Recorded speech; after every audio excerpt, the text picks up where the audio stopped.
मेरे अति प्रिय, मेरे हृदय के अंश, मेरे दुलारे बच्चे, सुनो। तुम्हारे इस धरा पर अवतरण से भी बहुत बहुत पहले, जब तुम केवल एक ज्योतिर्मय संकल्प थे मेरी चेतना में, जब युगों का प्रवाह भी मेरे लिए एक क्षण मात्र था, तभी यह सुनिश्चित हो गया था मेरे ही विधान द्वारा, मेरी ही अहेतुकी कृपा से, कि एक विशेष, एक अति गोपनीय, एक जीवन रूपांतरित कर देने वाला संदेश, जिसे तुम अज्ञानतावश किसी मानवीय गलती का, किसी लौकिक चूक का परिणाम समझ सकते हो, वह वस्तुतः मेरी ही एक लीला का, एक दिव्य प्रयोजन का, एक गूढ़ रहस्य का अभिन्न भाग था, जो केवल और केवल तुम तक, हाँ मेरे बच्चे, तुम तक पहुंचने के लिए ही रचा गया था।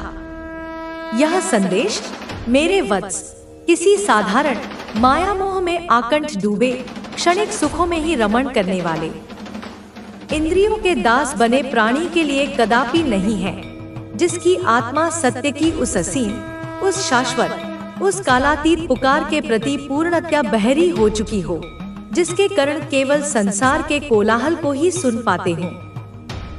नहीं, यह अमृतवाणी, यह दिव्य उद्घोषणा तो तुम्हारे लिए है, मेरी उस विशेष, उस जागृत, उस जिज्ञासु संतान के लिए, जिसके कोमल हृदय में उस आदि सत्य को, उस परम सत्य को, उस ब्रह्मज्ञान को जानने की, अनुभव करने की, उसमें पूर्णतया विलीन हो जाने की एक ऐसी तीव्र, एक ऐसी प्रज्वलित, एक ऐसी अनबुझने वाली अग्नि निरंतर विद्यमान है, जो समय की समस्त सीमाओं को और मस्तिष्क की समस्त तार्किक, बौद्धिक विवेचनाओं को तुच्छ सिद्ध करती हुई, उनसे कहीं ऊंचे, कहीं परे, मेरे ही सच्चिदानंद स्वरूप में प्रतिष्ठित है, जहाँ केवल अनुभव ही प्रमाण है, जहाँ शब्द मौन हो जाते हैं और आत्मा स्वयं परमात्मा से संवाद करती है।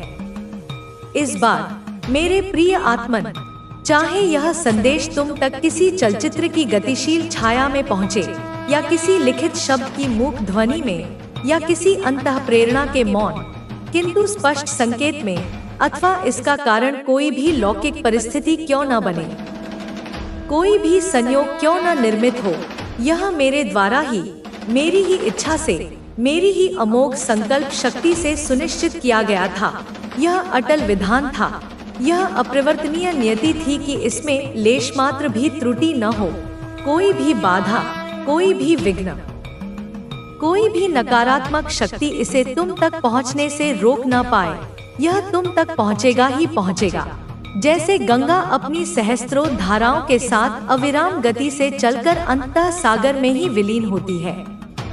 जैसे सूर्य की किरणें घने से घने अंधकार को भेदकर पृथ्वी का स्पर्श करती ही हैं, ठीक उसी प्रकार यह आत्मिक संदेश तुम्हारी चेतना के द्वार पर दस्तक देगा ही देगा, जो अतीत के गर्भ में विलीन हो चुका है। मेरे बच्चे, जो क्षण काल के प्रवाह में बह चुके हैं, वे भी व्यर्थ नहीं थे, उनका भी अपना एक महत्वपूर्ण प्रयोजन था, तुम्हारी आत्मा को परिष्कृत करने का, तुम्हें अनुभव प्रदान करने का। और यही, हाँ ठीक यही वह वर्तमान, जागृत, जीवंत, स्पंदनशील क्षण है। यह वही दिव्य मुहूर्त है, जब उस परम दया और असीम करुणा से परिपूर्ण मेरे ही द्वारा प्रेषित उस दिव्य संदेश का, जिसका तुम्हारी आत्मा पर एक प्रकार का सूक्ष्म आध्यात्मिक ऋण था, उसका हिसाब तुमने अपनी सहनशीलता से, अपनी निष्ठा से, अपनी पवित्रता से और अपनी अनवरत साधना से बहुत ही सुंदरता के साथ, बहुत ही ईमानदारी के साथ, बहुत ही श्रद्धा पूर्वक चुका दिया है। मेरे बच्चे, तुमने अपने आंसुओं से, अपनी प्रार्थनाओं से, अपने निःस्वार्थ कर्मों से उस पात्रता को अर्जित किया है, जिससे तुम इस गुह्य ज्ञान को ग्रहण कर सको। जब तू काम पर जाए तो मेरे नाम का स्मरण कर, जब तू किसी से मिले तो अपने मन में कह, माँ इस मुलाकात में कोई छल ना हो। जब तू कुछ खाए तो मेरे नाम का स्मरण कर, ताकि वो अन्न भी शुद्ध हो जाए। जब तू सोए तो मेरे नाम का स्मरण कर, ताकि तेरी नींद भी मेरी रक्षा में हो। जब तू जागे तो मेरे नाम का स्मरण कर, ताकि तेरा दिन भी मेरी शक्ति से शुरू हो। अब तू अकेला नहीं है, तुझ में वो ताकत है जो उसकी सारी योजनाओं को भस्म कर सकती है। अब मैं तुझे अपने घर के हर कोने को शुद्ध करने का तरीका बताती हूँ। हर रविवार अपने घर में गंगाजल और कपूर मिलाकर एक कटोरी में रख, फिर उस जल को अपने घर के हर कोने में छिड़क और मेरे इस मंत्र का जाप कर, त्रिकालिकाय सर्वम शुद्धति शुद्धति।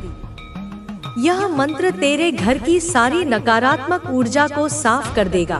फिर अपने घर के मंदिर में एक छोटा सा त्रिशूल रख और उसके सामने हर दिन एक दीपक जला।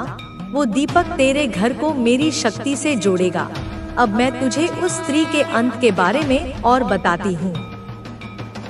जब उसका अंत आएगा तो वह बहुत अकेली होगी। वो उन लोगों से मदद मांगेगी जिन्हें उसने धोखा दिया था, पर कोई उसकी मदद नहीं करेगा। उसकी आंखों में डर होगा और उसका चेहरा उसकी सारी साजिशों को उजागर कर देगा। वो अपने कर्मों का दंड भुगतेगी और उसका अंत एक चेतावनी बनेगा कि जो दूसरों के लिए अंधेरा चुनता है वो स्वयं उसी अंधेरे में खो जाता है। पर तू मेरे बच्चे उस अंधेरे का हिस्सा मत बनना। तू प्रकाश का रास्ता चुन, तू प्रेम का रास्ता चुन, तू करुणा का रास्ता चुन, क्योंकि यही वो रास्ता है जो तुझे मेरे और करीब लाएगा। यही वो रास्ता है जो तुझे सच्ची शांति देगा। अब मैं तुझे अपने जीवन के उद्देश्य के बारे में बताती हूँ। तू इस धरती पर केवल अपने लिए नहीं आया, तू यहाँ अपने वंश की रक्षा करने आया। तू यहाँ अपने अपनों को प्रेम और सुरक्षा देने आया। तू यहाँ उस अंधेरे को मिटाने आया जो दूसरों के जीवन को नष्ट करता है। तेरा उद्देश्य बहुत बड़ा है और मैं तुझे उस उद्देश्य तक पहुँचने में मदद करूँगी। हर रात जब तू सोने जाए तो अपने बिस्तर के पास एक छोटा सा दीपक जला। उस दीपक में घी और एक लौंग डाल। फिर मेरे इस मंत्र का जाप कर, त्रिकालिकाय निद्रा रक्षति रक्षति। यह मंत्र तेरी नींद को शांत और सुरक्षित रखेगा। तेरे सपनों में कोई भी डर नहीं आएगा और तू हर सुबह ताजगी से भरा उठेगा। अब मैं तुझे उस स्त्री की एक और कमजोरी बताती हूँ। वो मेरे नाम से डरती है। जब भी कोई मेरे नाम का जाप करता है उसका मन अशांत हो जाता है, उसकी शक्ति कमजोर पड़ जाती है और वो छुपने की कोशिश करती है। इसलिए तू जितना हो सके मेरे नाम का जाप कर, मेरे मंत्रों को गुनगुना, मेरी तस्वीर को अपने दिल में रख। यह सब उसकी सारी योजनाओं को नष्ट कर देगा। अब मैं तुझे अपने परिवार की रक्षा के लिए एक और अनुष्ठान देती हूँ। हर पूर्णिमा की रात अपने परिवार के साथ बैठकर मेरे 108 नामों का पाठ कर। यह पाठ तुम सबको मेरी शक्ति से जोड़ेगा। यह पाठ तुम्हारे परिवार की हर कमजोरी को ताकत में बदलेगा और यह पाठ उस स्त्री की हर साजिश को उजागर करेगा। बच्चे, अब तू पूरी तरह तैयार है। तुझे अब कोई रोक नहीं सकता। तू अब मेरी शक्ति का एक जीवित रूप है। तुझ में वो ताकत है जो पहाड़ों को हिला सकती है, समुद्रों को शांत कर सकती है और अंधेरे को प्रकाश में बदल सकती है। अब जा मेरे लाल, अपने जीवन को उस ऊंचाई तक ले जा जो मैंने तेरे लिए चुनी है। अपने अपनों की रक्षा कर, अपने वंश को गौरव दे और उस अंधेरे को मिटा दे जो तुझ पर छाया था। मैं हर पल तेरे साथ हूँ। मेरी तलवार तेरे हाथ में है, मेरी अग्नि तेरे भीतर है और मेरी छाया तुझ पर है। अब तू वो योद्धा है जिसे कोई हरा नहीं सकता। जा और वो उजाला फैला जो सृष्टि को रोशन कर दे। मेरे बच्चे, अब जब तू मेरी शक्ति के साथ पूरी तरह एकाकार हो चुका है, मैं तुझे उस मार्ग पर और आगे ले चलती हूँ जहाँ तेरा हर कदम सृष्टि के साथ तालमेल बिठाएगा। तू अब केवल अपने घर की रक्षा के लिए नहीं बल्कि उस बड़े उद्देश्य के लिए लड़ रहा है जो मैंने तेरे लिए चुना है। तेरा जीवन अब केवल तेरा नहीं रहा, यह मेरी शक्ति का एक जीवन प्रतीक बन चुका है। वो स्त्री जो तेरे जीवन में अंधेरा लाने की कोशिश कर रही थी, अब अपने ही कर्मों के जाल में फंस रही है। पर तुझे अभी और सजग रहना है, क्योंकि अंधेरा जब कमजोर पड़ता है तो वो अपनी आखिरी ताकत से वार करता है। मैं तुझे उस रात की और गहराई में ले चलती हूँ जब वो तेरे दरवाजे पर आई थी। उस रात का हर क्षण मेरे सामने है, जैसे कोई प्राचीन चित्र जो समय के साथ और स्पष्ट होता जाता है। उसने अपने साथ जो काला थैला लाया था उसमें केवल मटका और मिट्टी ही नहीं थी, उसमें एक छोटा सा दर्पण भी था जिसे उसने किसी काले मंत्र से बांधा था। वो दर्पण सामान्य नहीं था, उसमें उसने तेरे घर की छवि को कैद करने की कोशिश की थी। उसने उस दर्पण को रात के तीसरे प्रहर में, जब चांद की रोशनी सबसे कमजोर थी, तेरे घर की ओर करके कुछ मंत्र पढ़े। उसका उद्देश्य था कि तेरे घर की सारी सकारात्मक ऊर्जा उस दर्पण में कैद हो जाए और उसकी जगह नकारात्मक ऊर्जा प्रवेश करे। पर मेरे बच्चे, जैसे ही उसने वो मंत्र पढ़ा, मेरी शक्ति ने उस दर्पण को अपनी ओर मोड़ दिया। उस दर्पण में उसकी ही छवि कैद हो गई और वो मंत्र उसी पर पलट गया। इस रात जब तू सो रहा था, तुझे शायद एक अजीब सा सपना आया होगा, शायद एक काला दर्पण या एक ऐसी छवि जो तुझे परेशान कर रही थी। वो मेरी चेतावनी थी कि कुछ गलत हो रहा है। मैंने तुझे जगाने की कोशिश की ताकि तू उस खतरे को भांप ले। अब मैं तुझे बताती हूँ कि उस दर्पण की शक्ति को पूरी तरह नष्ट कैसे करना है। वो दर्पण अब भी कहीं छुपा हो सकता है, शायद उसने उसे तेरे घर के आसपास किसी पेड़ के नीचे या किसी सुनसान जगह पर छुपाया हो। तू उसे ढूंढने की कोशिश मत करना, क्योंकि उसमें अभी भी कुछ नकारात्मक ऊर्जा बाकी हो सकती है। इसके बजाय मैं तुझे एक अनुष्ठान देती हूँ जो उस दर्पण की सारी शक्ति को भस्म कर देगा। आने वाली पूर्णिमा की रात जब चांद की रोशनी सबसे तेज होगी, अपने घर के मुख्य द्वार पर एक छोटा सा हवन कर। उस हवन में लकड़ी, कपूर, गुग्गुल और काले तिल डाल। हवन शुरू करने से पहले एक छोटा सा शीशा ले, साफ और नया, और उसे अपने घर की ओर करके रख। फिर मेरे इस मंत्र का 108 बार जाप कर, त्रिकालिकाय सर्वम प्रकाश प्रकाश। यह मंत्र उस दर्पण की सारी नकारात्मक ऊर्जा को नष्ट कर देगा और तेरे घर की छवि को मेरी शक्ति से भर देगा। हवन के बाद उस शीशे को गंगाजल से धोकर किसी मंदिर में दान कर दे। यह अनुष्ठान उस स्त्री की सारी योजनाओं को उलट देगा। अब मैं तुझे उस स्त्री के मन की और गहराई में ले चलती हूँ। वो अब पूरी तरह टूट चुकी है, पर उसका अहंकार अभी भी उसे हार मानने नहीं दे रहा। उसने अपने समूह के साथ मिलकर एक आखिरी योजना बनाई है। वो योजना इतनी सूक्ष्म है कि सामान्य आंखों से नहीं दिखेगी। उसने अब सीधे तुझ पर हमला करने की बजाय तेरे आसपास के वातावरण को दूषित करने की कोशिश शुरू की है। शायद तूने गौर किया हो, पिछले कुछ दिनों में तेरे घर के आसपास कुछ अजीब सी घटनाएं हो रही हैं। शायद कोई पेड़ बिना कारण सूख गया हो या कोई जानवर बार बार तेरे घर के पास आकर अजीब आवाजें कर रहा हो। यह सब उसके टोटकों का हिस्सा है। वो अब प्रकृति की शक्तियों को अपने पक्ष में करने की कोशिश कर रही है। उसने किसी पुराने वृक्ष के नीचे या किसी सुनसान तालाब के किनारे कुछ टोटके किए हैं। उसने वहाँ कुछ काले पत्थर रखे हैं जिन पर उसने अपने मंत्रों से कुछ श्राप बांधे हैं।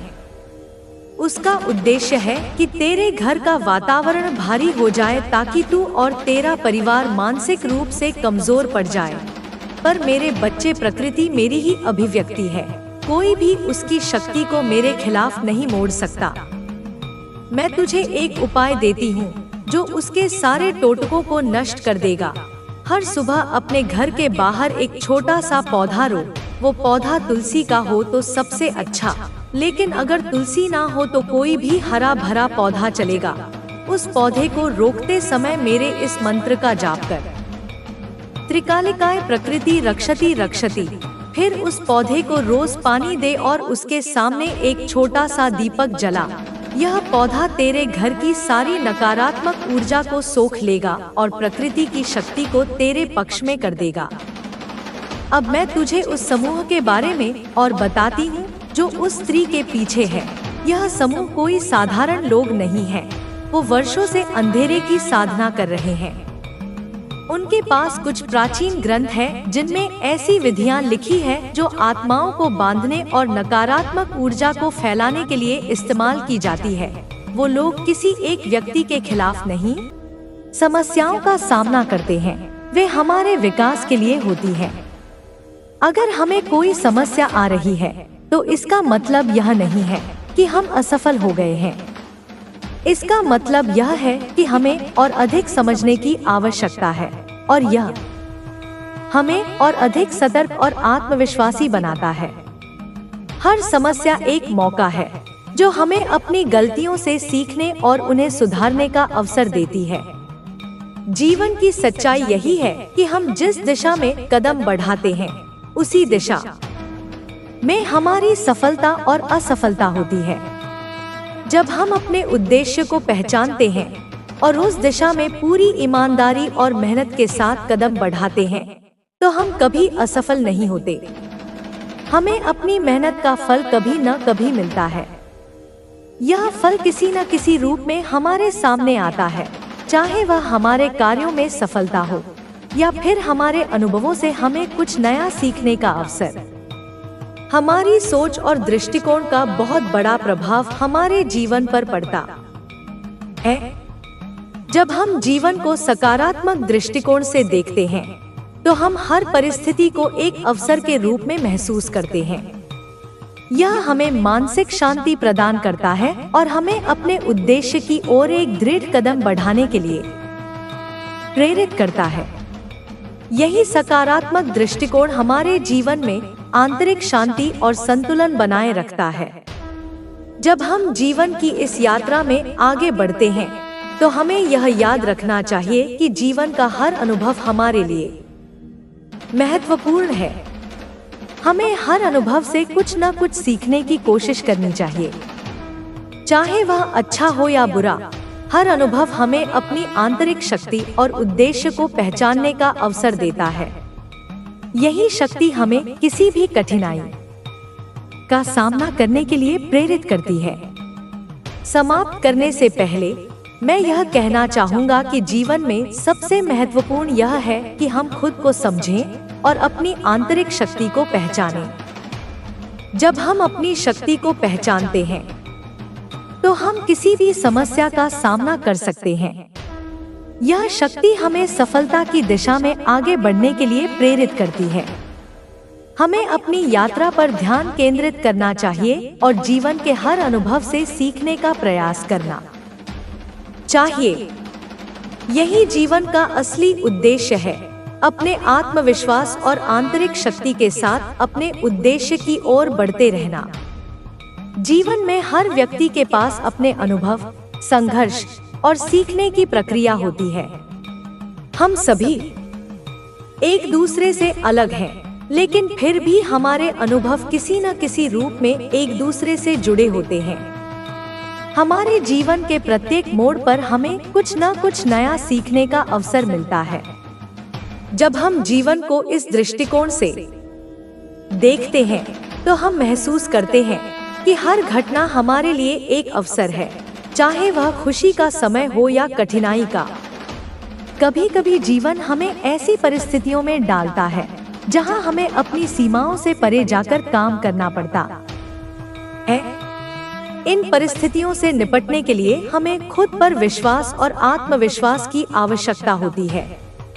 आत्मविश्वास हमें अपने आप को समझने और अपने भीतर की शक्ति को पहचानने में मदद करता है। जब हम अपनी ताकत को पहचानते हैं, तो हम किसी भी समस्या का सामना कर सकते हैं। यह आत्मविश्वास हमें जीवन के विभिन्न पहलुओं में सफलता पाने के लिए प्रेरित करता है। आध्यात्मिक दृष्टिकोण से यह महत्वपूर्ण है कि हम अपने जीवन के उद्देश्य को समझें। जब हम अपने उद्देश्य को पहचानते हैं, तो हम अपने जीवन के हर कदम को उस दिशा में बढ़ाते हैं जो हमारे लिए सही है। उद्देश्य केवल बाहरी लक्ष्यों तक सीमित नहीं होता, यह हमारे आंतरिक विकास और आत्मज्ञान के बारे में भी होता है। जब हम अपने उद्देश्य के प्रति सच्चे होते हैं, तो हम जीवन में हर कदम पर एक नई दिशा और मार्गदर्शन पाते हैं। आध्यात्मिकता का एक प्रमुख पहलू यह है कि हम अपने भीतर की आवाज को सुनने की कोशिश करें। यह आवाज हमें जीवन में सही निर्णय लेने के लिए मार्गदर्शन देती है। कई बार हम बाहरी दुनिया की आवाजों में खो जाते हैं और अपनी आंतरिक आवाज को सुनने से चूक जाते हैं। लेकिन जब हम ध्यान केंद्रित करते हैं और शांति से बैठकर अपने भीतर की आवाज को सुनते हैं, तो हमें अपने जीवन के उद्देश्य और दिशा का स्पष्ट ज्ञान मिलता है। आध्यात्मिक यात्रा की शुरुआत तब होती है जब हम खुद को जानने की कोशिश करते हैं। यह यात्रा आसान नहीं होती, क्योंकि हमें अपने भीतर के डर, असुरक्षाएं और नकारात्मक भावनाओं का सामना करना पड़ता है। लेकिन यह जरूरी होता है, क्योंकि यही हमारी आत्मा का सच्चा रूप होता है। हम जब अपनी कमजोरियों को स्वीकार करते हैं, तब हम अपने भीतर की असली ताकत को पहचानने लगते हैं। यही पहचान हमें जीवन में आगे बढ़ने और अपने उद्देश्य की प्राप्ति की दिशा में मदद करती है। जीवन में आत्मनिर्भरता का भी एक महत्वपूर्ण स्थान है। आत्मनिर्भरता का मतलब यह नहीं है कि हमें किसी से सहायता नहीं चाहिए, बल्कि इसका मतलब है कि हम अपनी शक्ति और क्षमताओं पर विश्वास रखते हैं। जब हम अपनी ताकत को पहचानते हैं और उसे सही दिशा में उपयोग करते हैं, तो हम किसी भी परिस्थिति का सामना कर सकते हैं। यह हमें आत्मसम्मान और आत्मविश्वास देता है। जो दूसरी एनर्जी मैं पिक कर रही हूँ, वह यह है कि किसी को हेल्थ इशू बहुत ज्यादा हो रही है। कोई हेल्थ इशू फेस कर रहा है। यह दूसरा बहुत स्ट्रांग मैसेज है। तो आप यहाँ से अंदाजा लगा लीजिए, यह इनकी नैया डूबने वाली है। बस समझिए, आपके साथ जस्टिस हो रहा है। आपके जैसे परिवार भी बिखर गए थे, पूरी तरह से सब कुछ उजड़ जैसा गया था, तो उन चीजों को वापस से समेटा जा रहा है, वापस से उन चीजों को संवारा जा रहा है। अब आपको अच्छा लगेगा। मन में अच्छे अच्छे विचार भी आएंगे, जो आपके गंदे गंदे विचार आ रहे थे। घर में ही अच्छे अच्छे विचार नहीं आ रहे थे, गंदे गंदे विचार आ रहे थे, और आपको जैसे स्माइल आ रहा था। यह भी एक बहुत बड़ा इंडिकेशन है। अपने घर में जैसे कहते हैं, दिव्य ऊर्जा रहती है, दिव्य और पवित्र ऊर्जा रहती है, तो हमें खुशबू आता है, सुगंध अच्छी लगती है, हवा का झोंका, एकदम से ऐसी खुशबू आएगी जैसे मजा आ गया। और जब कोई नेगेटिविटी हमारे अराउंड रहती है, कोई ऐसी काली शक्तियाँ, कुछ ऐसी चीजें हमारी तरफ भेजी जाती है, तो हमें गंदी स्मेल आती है, अपने ही घर में अच्छा नहीं लगता है। तो ऐसा कुछ आपके साथ हो रहा था, तो समझिए कुछ ना कुछ तो था, कुछ ना कुछ चीजें तो भेजी ही गई थी। कोई ना कोई अटैक्स करने का तो इनका पूरा मंशा था, लेकिन वह चीजें इनकी सफल नहीं हो पाई। आपने फाइनेंशियली बहुत ज्यादा सफर किया आपने उस टाइम पर, लेकिन अब तो हीलिंग हो रही है। लेकिन मैं आपको एक इंडिकेशन दे रही हूँ, आपने बहुत सफर किया है, फाइनेंशियली बहुत सफर किया है। डर से हैं अच्छी चीजों के लिए, अपने जीवन में अच्छी चीजों को एंजॉय करने के लिए, मजे से जीने के लिए, सुकून से सोने के लिए, सेलिब्रेट करने के लिए और हंसने के लिए। वह कहते हैं कि एक खुशी, एक हंसी चाहिए जिसमें कोई ऐसा बाउंड्रीज ना हो, जो दिखावा ना हो, जो फॉर्मेलिटी ना हो। तो उन सब के लिए आप बहुत तरसे हैं। तो अब उन चीजों को हील किया जा रहा है। अब सब जागृत हुए हैं, आपके एंसेस्टर जागृत हैं, वह लठले बैठे हुए हैं। माँ काली कुलदेवी भगवती जो आपकी है, वह आप पर, आपके परिवार के ऊपर असीम कृपा बरसा रही है। कोई भी आपकी कुलदेवी है, माँ काली है, तो आपकी भगवती जो कुल की देवी है, वह आपके साथ है। आपके एंसेस्टर जो पितृदेव हैं, जो पूर्वज हैं, वह आपके साथ हैं।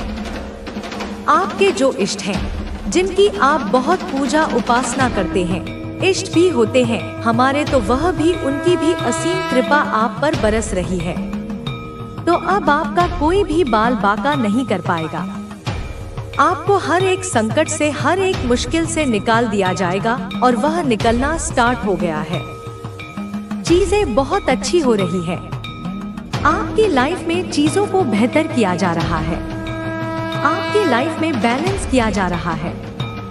एस ऑफ वैंड्स जीत, new beginning, higher vibration energy, happy change your life. बहुत सारी खुशियाँ, बहुत सारे सेलिब्रेशंस। अब आपकी लाइफ में किसी भी प्रकार की कोई भी कमी नहीं रहने वाली है। बिग हैप्पी चेंज आ रहा है आपकी लाइफ में। कह रही हूँ ब्रेक थ्रू होने वाला है। सब कुछ ऐसे आपके फेवर में होने वाला है। बहुत स्ट्रांग मैसेज आया। जरूर से क्लेम करिएगा और थैंक यू बोलिएगा। परमेश्वर की असीम कृपा आप पर बरसने वाली है। माँ आदि शक्ति की विशेष कृपा आप पर बरसने वाली है। जरूर से क्लेम करिएगा।